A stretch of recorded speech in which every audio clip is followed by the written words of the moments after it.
विद्या high school Pargaon तर शाळेत तालुका जुन्नर जिल्हा पुणे या शाळेत आलेला आहे. हा प्रोजेक्ट ड्रेनेज सेन्सर आहे. हा प्रोजेक्ट आपण मुक्त गोठ्यात दाखवलेला आहे.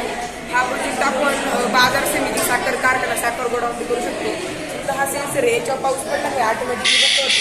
ते बंद झाल्यानंतर आपल्या गायवासर भिजती नाही, आजारी पडती नाही. त्यानंतर आपण सेन्सरमध्ये आलं गायवासर पाणी गायवासर पाणी प्यायला आली की ऑटोमॅटिक सेन्सर डिटेक्ट करतो. गायवासर पाणी पिलं आणि की ऑटोमॅटिक सेन्सर डिटेक्ट करतो.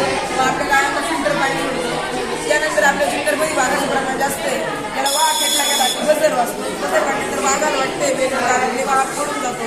मॉइश्चर सेन्सरमध्ये आता उन्हाळ्यामध्ये शेण तापलेलं असतं, गायवासर खाली बसतो नाही, आजारी पडतात. त्यासाठी समजा आता कोडिंग थ्रू आपण याला एक मॉइश्चर सेन्सर फिट केला आहे. तर शेण तापलं की हा सेन्सरला डिटेक्ट करून सांगतो की आपलं तापमान वाढले, तापमान